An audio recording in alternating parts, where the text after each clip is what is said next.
Entramos ahora sí al capítulo 19. Pilato toma a Jesús y lo manda a azotar. Otra injusticia, ¿no? Si era inocente, bueno, ya no, había perdido ahí en esta decisión, en esta como especie de rifa ridícula, ¿no? El pueblo elige al hijo de su padre, el diablo, el padre de la mentira, y rechaza a Jesús, el hijo de Dios, y Pilato lo manda a azotar. Y luego le hace una corona de espinas, se la pone en la cabeza y le dicen burlonamente: salve, rey de los judíos, ¿no? Y entonces vuelve a salir Pilato y les dice que lo va a traer. Dice: para que sepan que no encuentro ningún delito en él. Oh, qué caray. Pilato acumula estupidez tras estupidez. Y perdón que utilice la palabra estupidez, pero esa es la palabra que se utiliza en la Biblia para designar a aquel que está en oposición a Dios, ¿sí? Así se le conoce: necio, estúpido, testarudo, duro de cabeza, ¿sí? Es un término teológico en la Biblia para designar a todo aquel que no es capaz de darse cuenta de lo que es justo, de lo que es bueno, de lo que es noble, de lo que Dios quiere, ¿sí? La estupidez bíblica, ¿ok? Hay referencias a esta estupidez bíblica, por ejemplo, en Mateo, cuando habla de las vírgenes necias, ¿no? De las vírgenes prudentes y de las vírgenes necias, ¿no? Ahí tiene otro caso. O del hombre que construye sobre roca, que es el hombre sabio, y del hombre necio o estúpido que construye sobre arena, donde todo se construye, ¿no? Son actitudes frente a Dios. ¿Somos necios, estúpidos, o somos sabios, prudentes, ¿no? Es decir, ¿quién es el necio estúpido? El que elige la muerte. ¿Quién es el sabio o el prudente? El que escoge la vida. ¿Dónde estamos parados? ¿Dónde estamos parados? ¿Ok?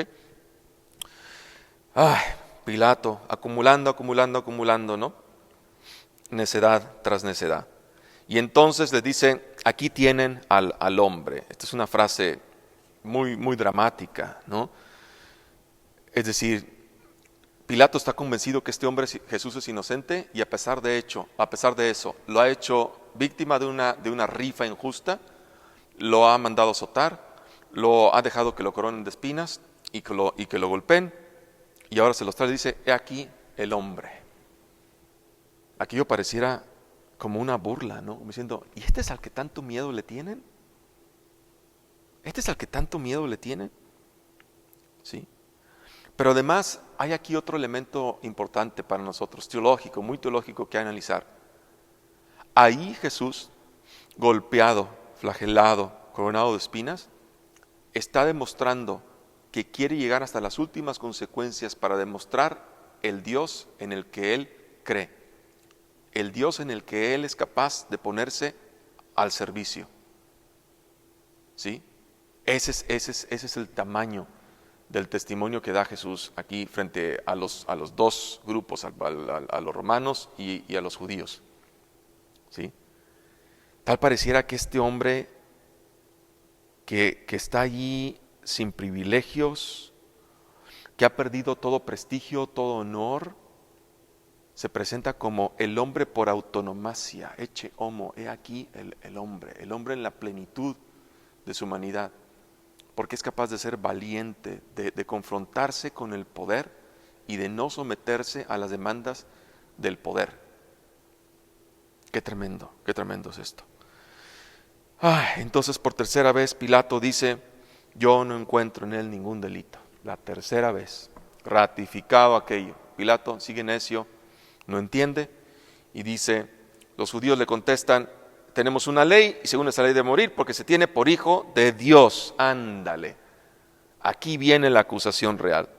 Habían dicho que ese era rey de los judíos, y Pilato lo trató de esa manera, y ahora aquí viene la acusación real. Lo acusan de ser hijo de Dios. Y entonces Pilato dice que se atemoriza más, ¿no? Se atemoriza más. El emperador se designaba para sí mismo el título de hijo de Dios, el emperador de romano, ¿ok? Y aquí Pilato se lo lleva aparte a Jesús, le pregunta: ¿de dónde eres tú? ¿Sí? Pero Jesús dice aquí, ¿qué le va a responder? ¿Qué le va a responder a un hombre que se da cuenta que es inocente y a pesar de eso lo ha hecho pasar por todo este dolor, sufrimiento, por toda esta injusticia? ¿Sí? No hay nada que decir. Ante un hombre así, no hay nada que decir. Cuando Pilato le pregunta, ¿a mí no me hablas? ¿No sabes que yo tengo el poder para soltarte o el poder para crucificarte? No tendrías ningún poder sobre mí si no se te hubiera dado de lo alto. Y por eso el que me ha entregado a ti tiene mayor pecado. ¿Quién es el que ha entregado a Jesús a Pilato? El sumo sacerdote, Caifás. Ese es el que ha actuado como hijo del diablo. Ese es el que tiene el mayor pecado. ¿Sí? Es él el que ha armado todo este complot contra Jesús, toda esta caricatura de un juicio sumario, primero en su casa y luego con doble intención y con dolo frente a Pilato. Y por eso Jesús le dice, tú no tendrías ningún poder sobre mí, ¿sí? Pero tú, aún con toda la responsabilidad que tienes encima, tú no tienes el mayor pecado. El mayor pecado lo tiene, ¿sí?, el que me ha entregado a ti. Ahí está el origen. ¿Qué significa? Otra vez, ¿qué significa pecado?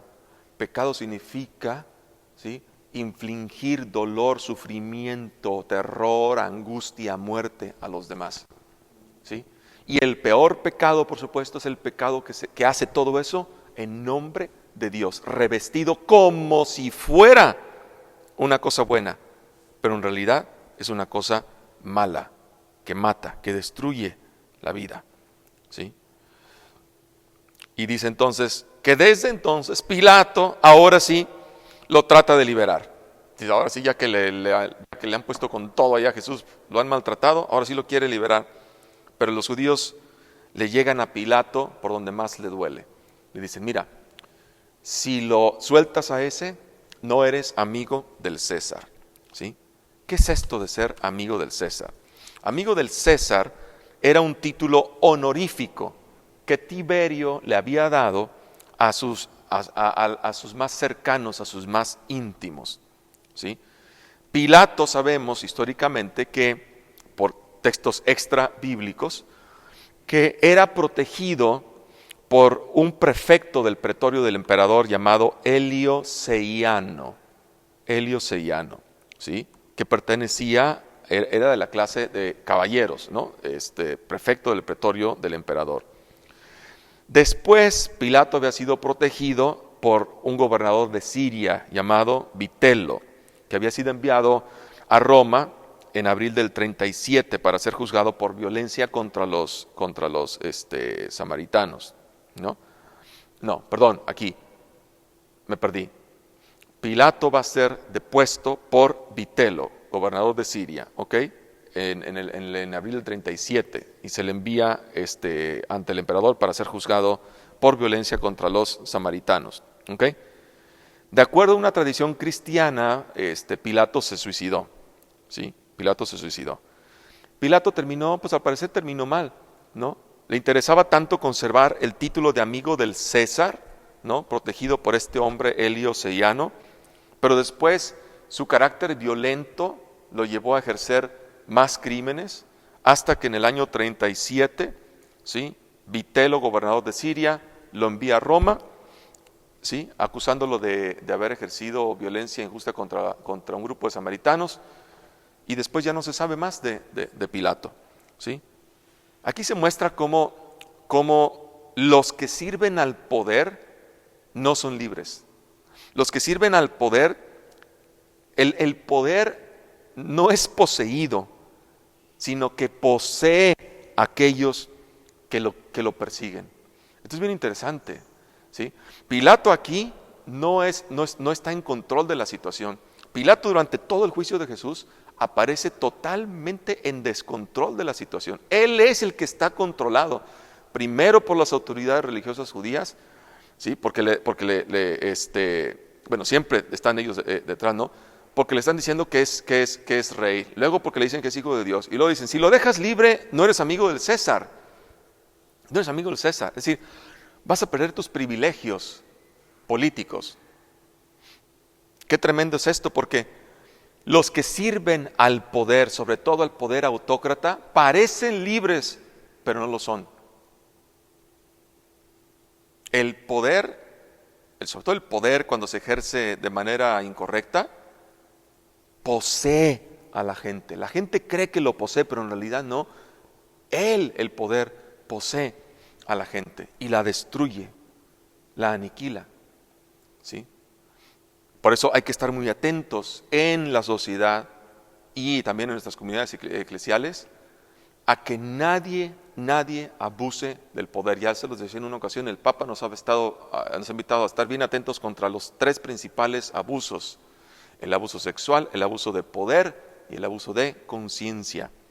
Nadie en la comunidad cristiana tiene derecho a ejercer el poder de manera injusta en nombre de Dios. ¿Okay? Lo que los ministros debemos ejercer es la autoridad, una autoridad justa, ¿sí? Una autoridad justa.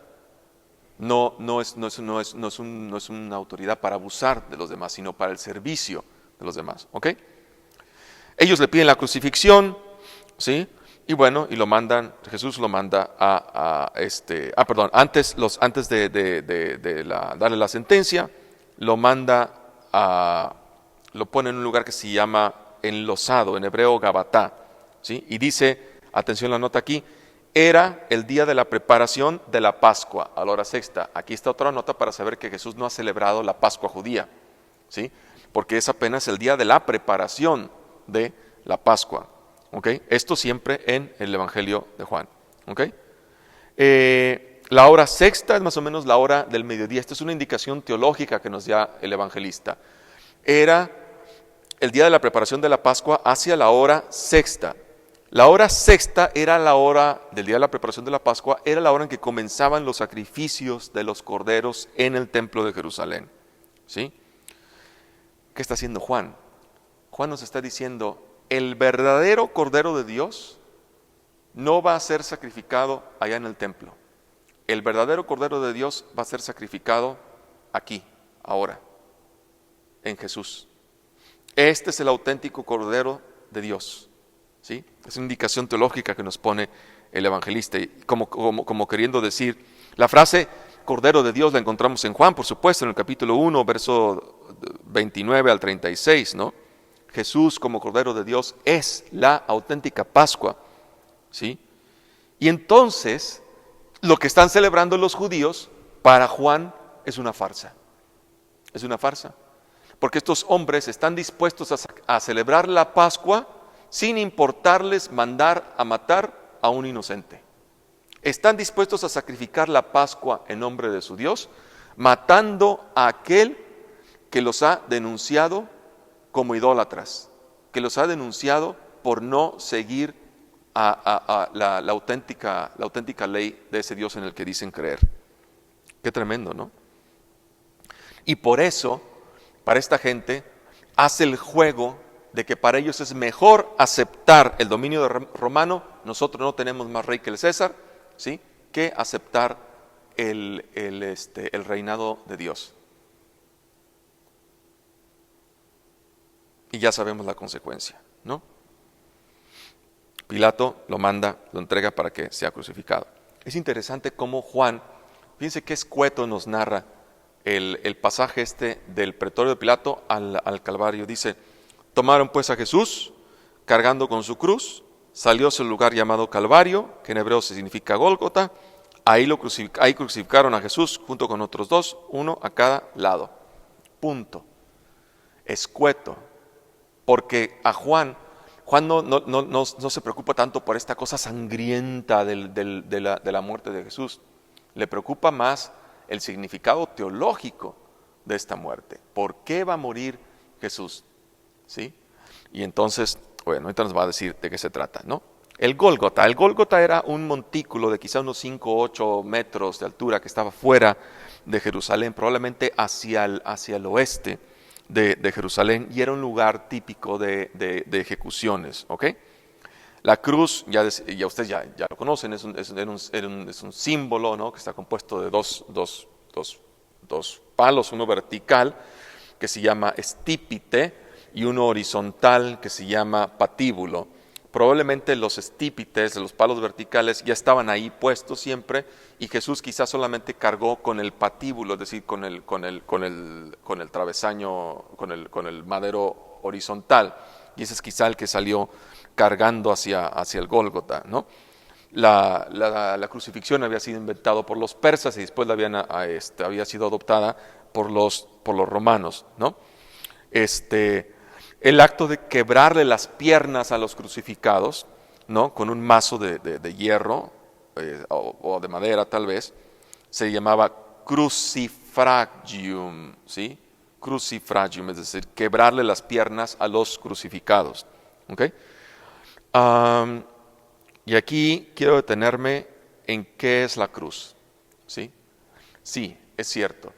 La cruz era quizá el peor de los suplicios de aquella época, porque la cruz significaba, había varias maneras de crucificar. Una de ellas era utilizando clavos, ¿ok? No era la única, a veces utilizaban solamente cuerdas y dejaban ahí a la persona colgada hasta que se muriera de sed o de inanición o de hambre, ¿no? En el caso de Jesús, todo indica que la crucifixión fue con clavos, ¿no? Porque Jesús va a mostrar las heridas de los clavos después a sus discípulos. Entonces, lo más seguro es que los clavos atravesaran no la muñeca, no la mano, sino la muñeca. ¿Por qué? Porque aquí a esta altura de la muñeca hay un conjunto de huesos que pueden soportar mejor el peso del cuerpo. O sea, Jesús lo hubieran crucificado de aquí, lo más seguro es que la mano se hubiera rasgado, ¿no? El peso hubiera rasgado la mano. Entonces lo más seguro es que los crucificaban aquí en la muñeca, y en los pies, quizá no necesariamente en la palma del pie aquí. Lo más seguro es que el clavo atravesaba la parte donde el pie comienza, porque ahí había manera de que pudiera apoyarse también el cuerpo, ¿no? Entonces, en eso consistía la crucifixión. Los dejaban allí, pero además los crucificaban desnudos. La tradición era crucificarlos totalmente desnudos. Ni siquiera con el paño que ustedes ven aquí, que ustedes ven en las imágenes de los crucifijos, no. Es muy hermoso, muy interesante. Digo hermoso, ¿no? La crucifixión no es algo hermoso, pero hay unas imágenes de Jesús por ahí donde muestran a Jesús totalmente desnudo, crucifijos que muestran a Jesús totalmente desnudo. Eso es más acorde con la realidad que Jesús con un cendal, se llama el paño, ¿no? Con el que a veces se representa a Jesús cubierto, se llama cendal. Lo más seguro es que Jesús no haya tenido nada, que haya estado totalmente desnudo. Entonces imagínense Jesús flagelado, con todo lo que había pasado antes, lo crucifican y lo ponen ahí desnudo a la intemperie, ¿no? La vergüenza, el deshonor total, no nada más para él como crucificado, sino también para toda su familia y para sus discípulos. La crucifixión estaba destinada a infligir el mayor dolor y vergüenza posibles, ¿sí? El mayor dolor y vergüenza posibles, dolor físico, ¿sí? Y también la vergüenza moral de ser expuesto físicamente, desnudo, ante todo el que pasara por ahí, ¿no? Qué tremendo, qué terrible. Y bueno, esto es lo que le pasa a Jesús. Pero quiero aclarar una cosa aquí. ¿Qué es la cruz? Porque en nombre de la cruz hemos hecho tanto daño a los demás. Fíjense ustedes, cuando uno lee con atención los evangelios, se va a dar cuenta de una cosa, que cuando Jesús invita o les dice a los demás las condiciones para que lo sigan, siempre les dice lo siguiente: el que quiera ser mi discípulo, niéguese a sí mismo, es decir, no actúe motivado por el egoísmo, la religión de los mimimis, ¿se acuerdan? Todo para mí, primero yo, luego yo, después yo, ¿sí? Niéguese a sí mismo, es decir, sea capaz de liberarse del egoísmo para poder ponerse al servicio de los demás. Niéguese a sí mismo. Tome su cruz y sígame. Jamás en los evangelios Jesús dice: tomen mi cruz. Jamás en los evangelios dice que Jesús mande cruces. Jamás en los evangelios dice que Dios el Padre mande cruces. Jamás. Lo pueden ustedes buscar en los evangelios y jamás aparece eso. Jesús les dice, el que quiera es libre, esto es libre, el que quiera ser mi discípulo, mi discípula, ¿sí? Sea capaz de liberarse de su egoísmo, nieguese a sí mismo, tome su cruz.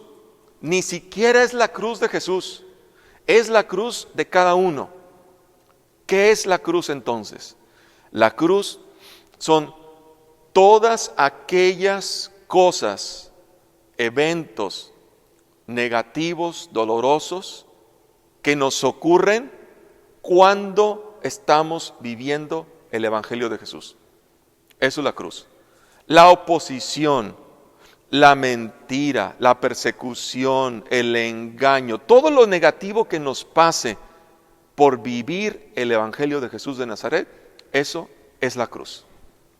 Eso y solamente eso es la cruz. Cuando alguien sufre como consecuencia del abuso del sistema, del abuso de una persona o del abuso de un sistema político, religioso, económico, esa persona está sometida bajo la cruz. ¿Sí? Pero sobre todo es, y Jesús invita a tomar la cruz, es decir, a ser valientes y afrontar estas consecuencias de seguirlo a Él. Ojo, no para que vayamos a imponer cruces a los demás, sino para liberar a los demás de las situaciones de sufrimiento. De eso es de lo que se trata, de liberar a los demás de aquello que les provoca sufrimiento, dolor, angustia, muerte. Jesús no es un ingenuo. Jesús sabe que a todo aquella que se proponga como bien supremo de la vida, hacer el bien a los demás, amar y servir, se va a encontrar con incomprensiones, con injusticias, con persecuciones, con acusaciones falsas, con difamaciones. Jesús lo sabe. Jesús lo sabe. Y a todo eso Jesús le llama cruz. Tomen esto, tomen su cruz, acepten lo que les va a pasar, acepten estas consecuencias negativas y entonces sí están capacitados para seguirme. Mientras no. Eso es la cruz. Y entonces, y esa es la única cruz de la que Jesús nos advierte, porque a veces hemos inventado cada cosa. Mire, vecina, ha habido gente que dice, ay, este marido borracho que yo tengo es mi cruz que Dios me mandó. Ay, caray, eso casi es una herejía. Es mi cruz que Dios me mandó. Si Dios no manda cruces, Dios no manda cruces. Ese marido borracho no es la cruz que te ha mandado, es un marido borracho que necesita ayuda, que necesita ayuda, pero no es la cruz que Dios te ha mandado. O a veces la gente dice, este cáncer que yo tengo es la cruz que Dios me ha dado, pero mujer, hombre, eso es otra herejía. ¿Qué clase de Dios es aquel que está viendo a quién le reparte cáncer? Ese no es el Dios de Jesús, ese no es el de Jesús.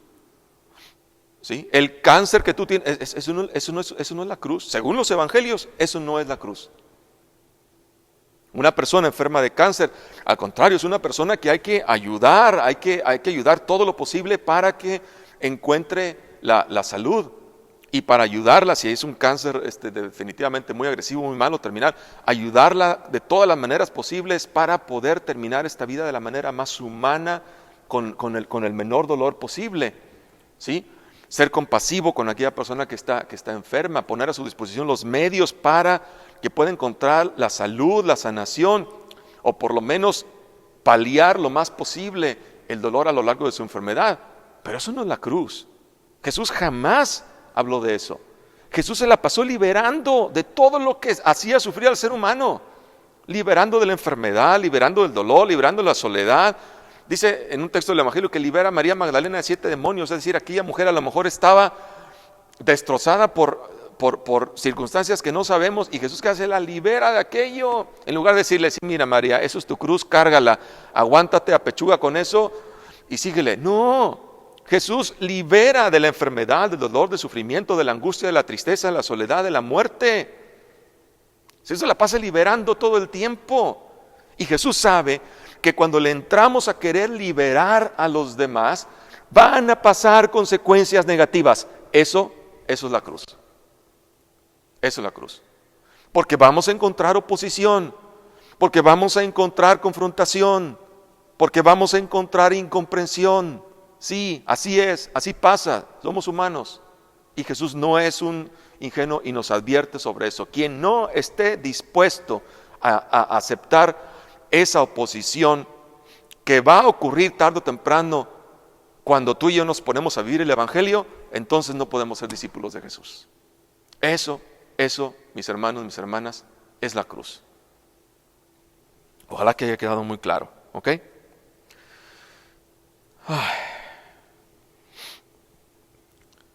Dice aquí que, ¿dónde me quedé?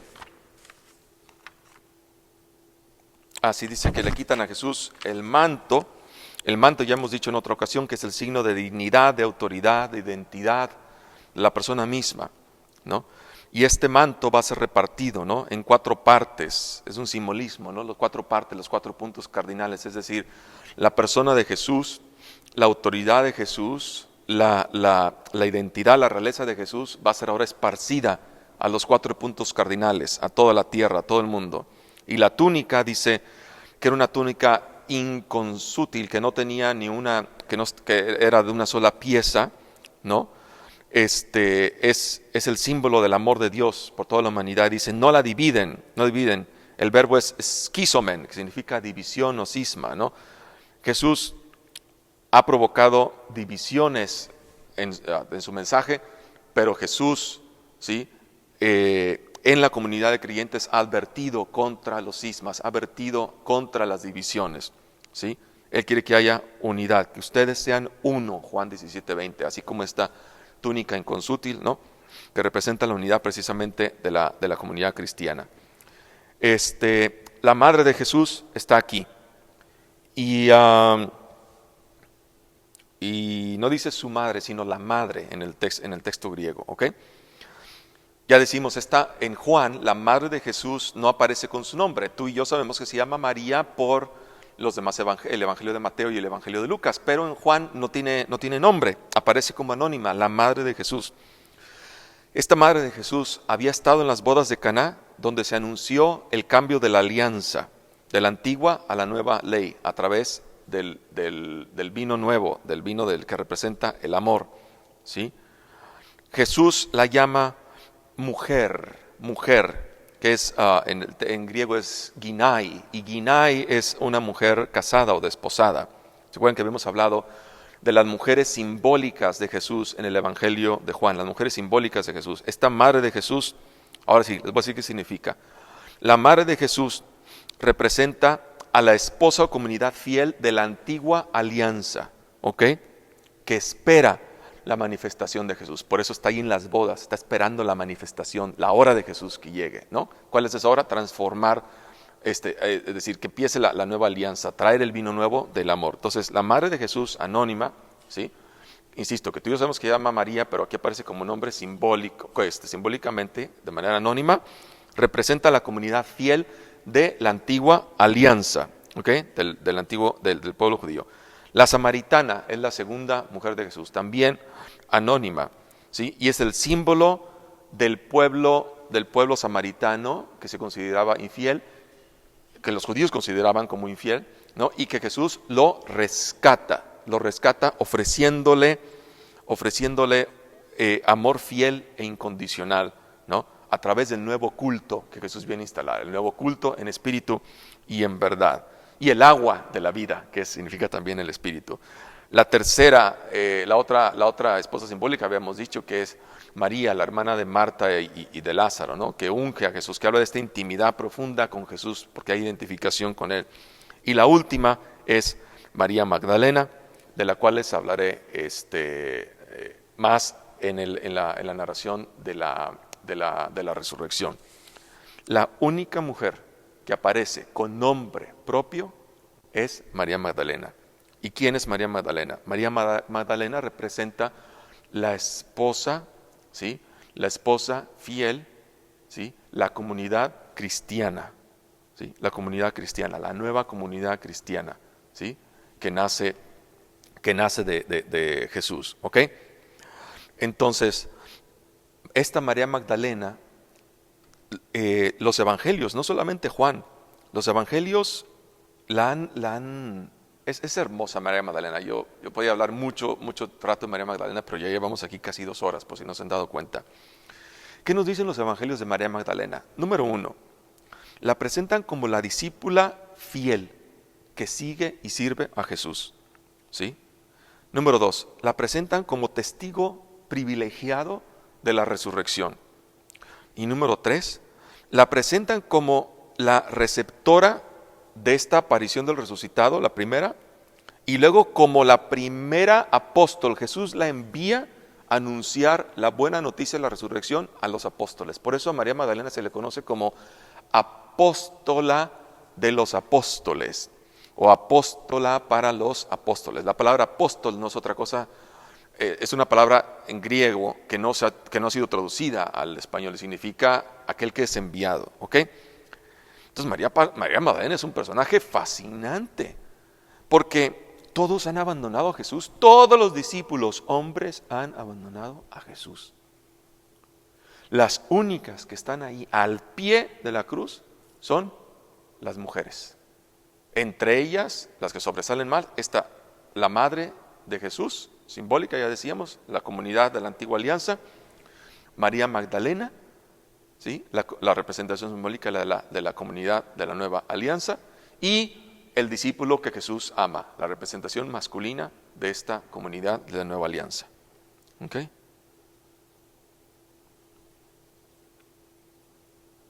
Qué chistoso que todos los hombres dejan a Jesús y las únicas que están ahí son las mujeres. Yo estoy convencido que si hay cristianismo es gracias a las mujeres. Las mujeres fueron las testigas privilegiadas de la muerte de Jesús y son las testigas privilegiadas de la resurrección de Jesús. Y entre ellas, la testiga privilegiada de todas, María Magdalena, la apóstol de los apóstoles. ¿Ok? Desgraciadamente sabemos cómo cambiaron las cosas después y los hombres llegaron y tomaron el control y bueno, ya sabemos lo que pasó, ¿no? Hasta la fecha, ¿no? Como todavía tantos abusos y tanta discriminación contra la mujer, no solamente en la sociedad, sino sobre todo también a veces en la iglesia, ¿no? Cuando ellas fueron las discípulas fieles hasta el final, las discípulas fieles, ¿sí? ¿Cuánto tenemos que aprender de esas mujeres? Son las únicas que como Jesús estuvieron dispuestas a cargar, no con la cruz de Jesús, sino con su propia cruz.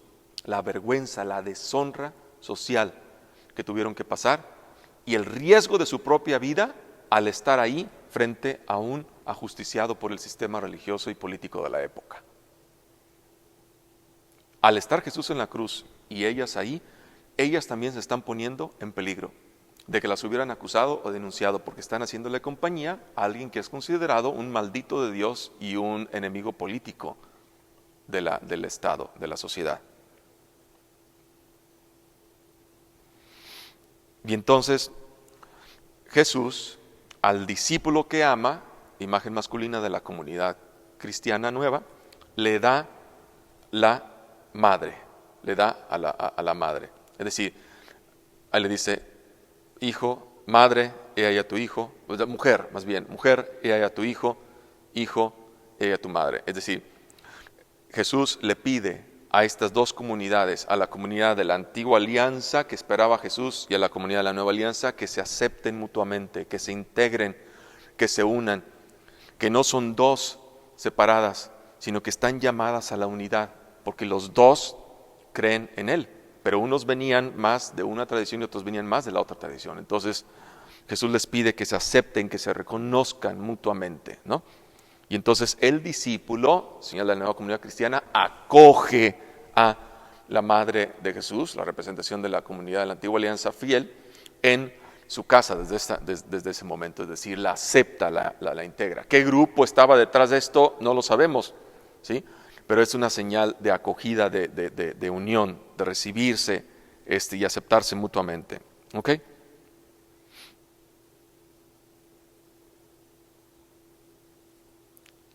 luego dice Jesús, tengo sed.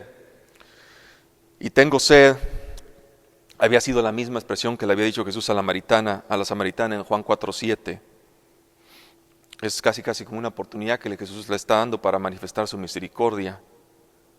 Y en cambio, como respuesta, los ejecutores ofrecen a Jesús no el vino, que significa amor, sino vinagre, que significa precisamente lo contrario del amor, el no amor, o sea, el odio. ¿Sí?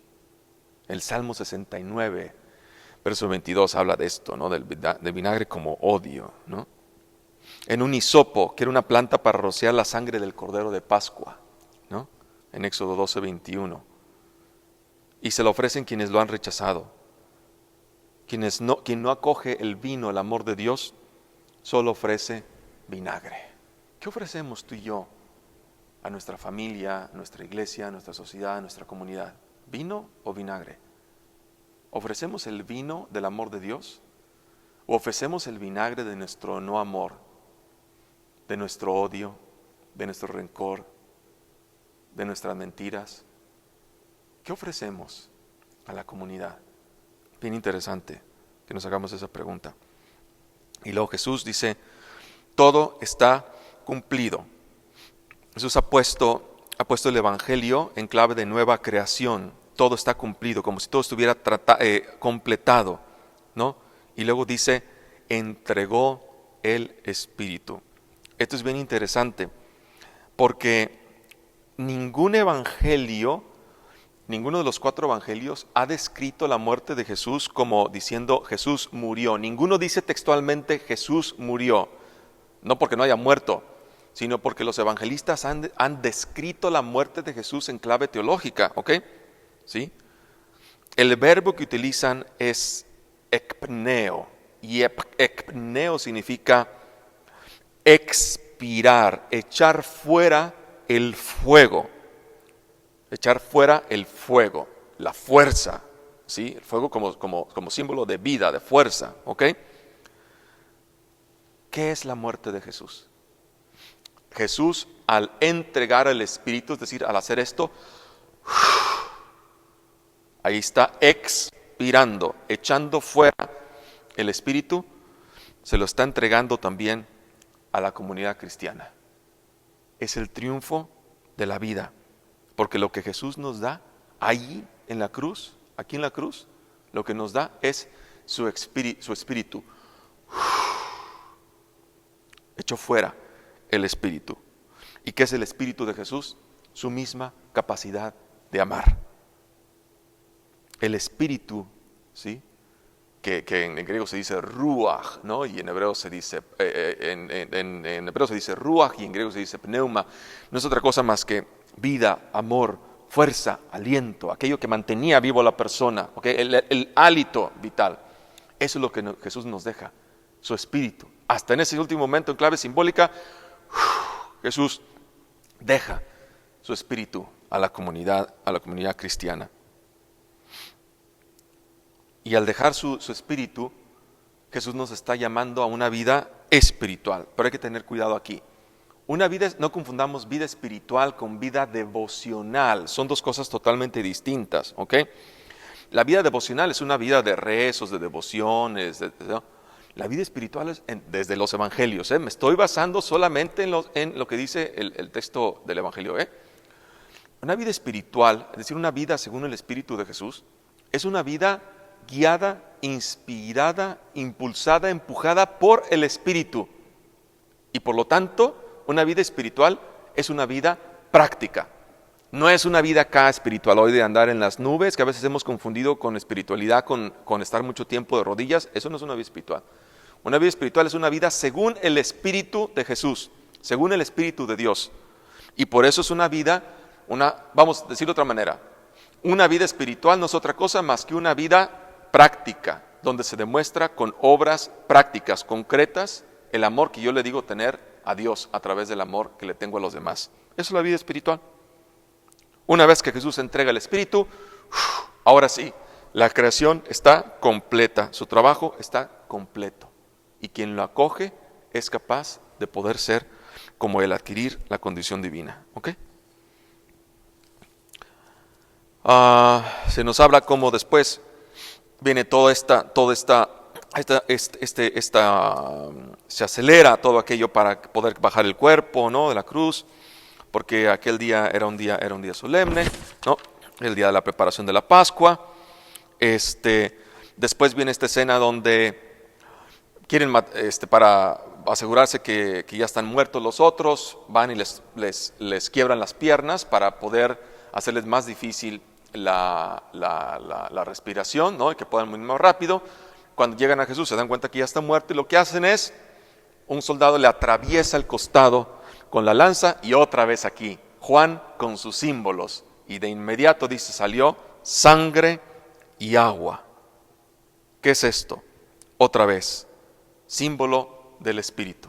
Aún muerto allí en la cruz, Jesús sigue entregando vida, sigue entregando su Espíritu, ¿sí?, el agua, ¿no?, sangre y agua, a la comunidad cristiana, ¿sí?, o a todo aquel que es, en el caso de un soldado romano, ¿no?, de que lo perfora y sale de inmediato sangre y agua. Aún muerto, Jesús sigue entregando vida, aún sigue entregando vida, ¿no?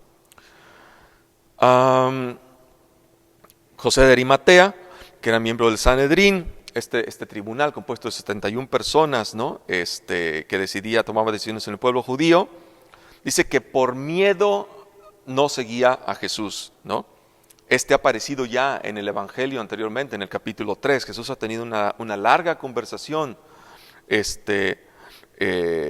con otro miembro también del consejo, ¿no?, Nicodemo, acuérdense ustedes también. Perdón, me estoy confundiendo con los nombres. A ver, estoy hablando tanto que ya me estoy confundiendo con los nombres. Déjenme quién les digo quién es. Nicodemo. Nicodemo es con quien tiene la conversación en el capítulo 3.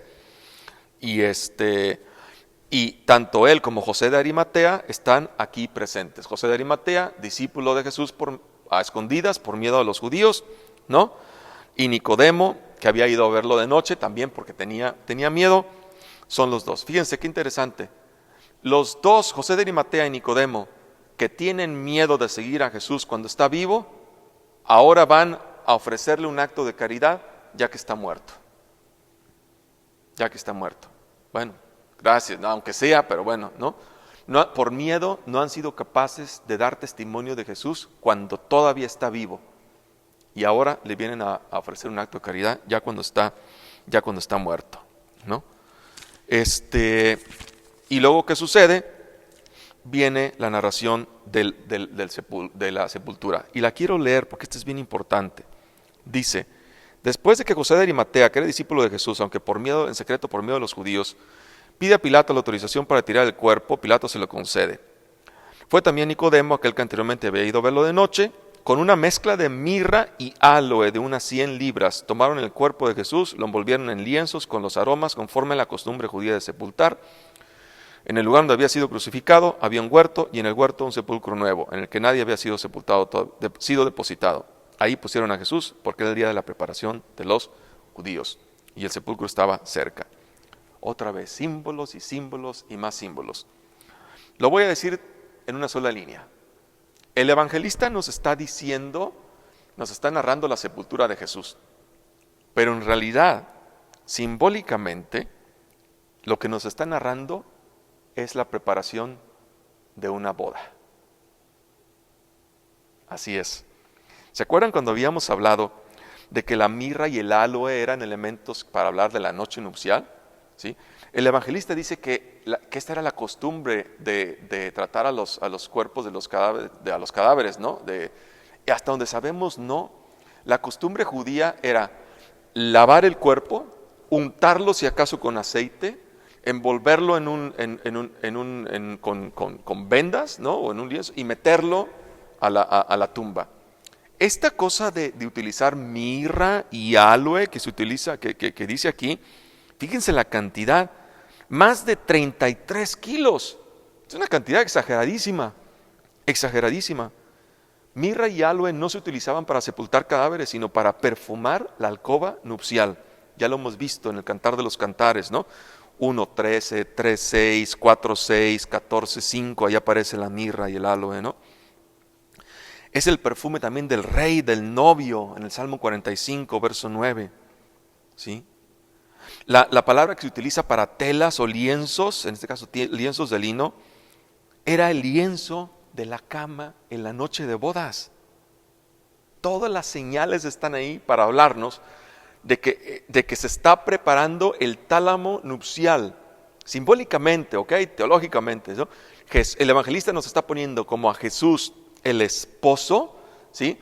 Que está siendo puesto en la cámara nupcial, porque cuando venga la resurrección, aquello va a ser la consumación de la boda, de la alianza de Dios, de Jesús, con la humanidad.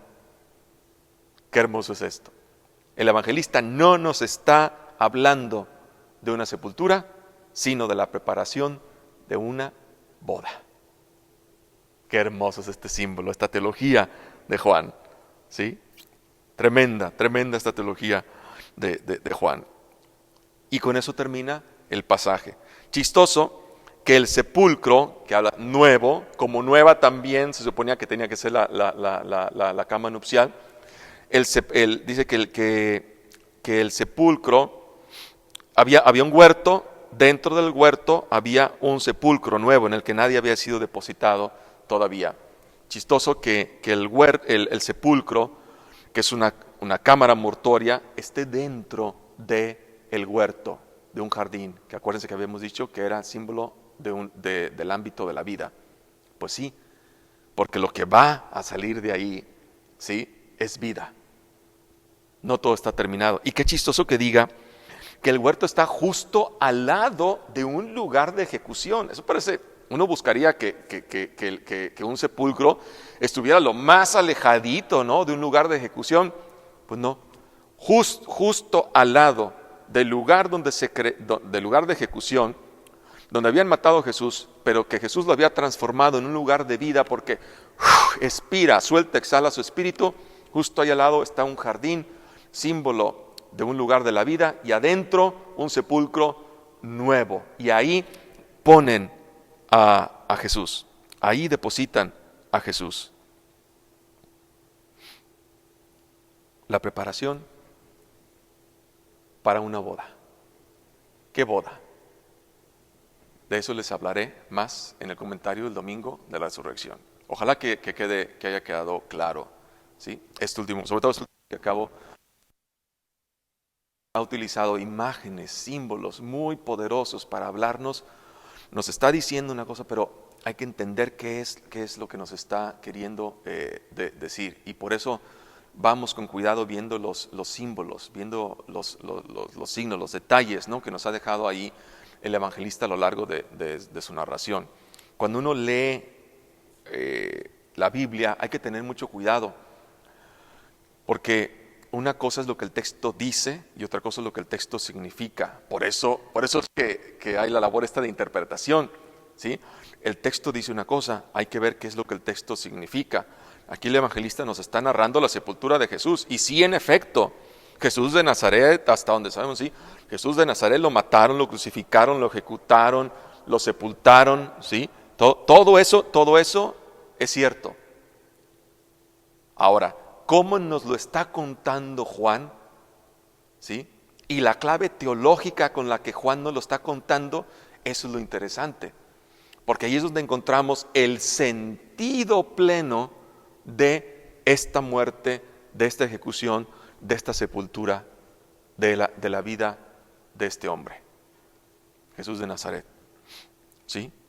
Yo les pongo otro ejemplo para enseñarles aquello de que una cosa es lo que el texto dice y otra cosa es lo que el texto significa. Aquel pasaje del Evangelio, me parece que está en Mateo, cuando dice: si tu ojo te es ocasión de pecado, arráncatelo; si tu mano te es ocasión de pecado, córtatela; si tu pie te es ocasión de pecado, córtatelo. Yo les digo, a ver, ahí está, ¿eso es lo que el texto dice? ¿Cómo ven? ¿Lo hacemos o no lo hacemos? Y todos dicen, no, ¿cómo cree, hermano? Hay que entender.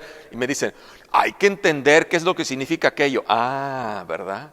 Hay que entender qué es lo que significa el texto. Una cosa es lo que el texto dice y otra cosa es lo que el texto significa. Se los digo rapidito. El ojo es la intención, la mano es la acción y el pie es la dirección. Todavía hoy lo decimos, me miró con malos ojos, intención. A veces decimos manos a la obra, acción. A veces decimos, esta persona anda en malos pasos, significa que anda haciendo cosas indebidas. Jesús dice, si tu intención, si tu acción, si tu proceder, tu dirección están equivocados, córtalos, arráncalos, sepáralos de ti. ¿Ven? Y eso es lo que significa ese texto. Si lo tomáramos a la letra, literalmente, entonces la comunidad cristiana, si de verdad quisiéramos ser cristianos, sería una comunidad de tuertos, mancos y cojos. Pero pues no es así, ¿verdad?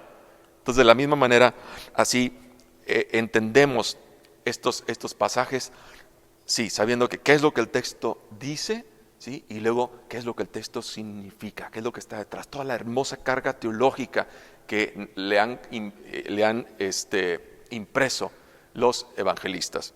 Y con este anuncio de boda, me despido. Ya llevamos más de 2 horas, ¿sí? Se nos hizo largo. Pero ojalá que entendamos el sentido de la muerte y de la pasión de Jesús. Fíjense cómo a veces ponemos demasiado el acento en cosas que no deberíamos de poner el acento y nos olvidamos de la esencia, del centro de este mensaje. Jesús muere, está dispuesto a llegar hasta las últimas consecuencias, es decir, hasta la entrega de su propia vida, para comunicar a un Dios que no domina al ser humano, sino que ama al ser humano hasta el grado de ponerse a sus pies para servirlo.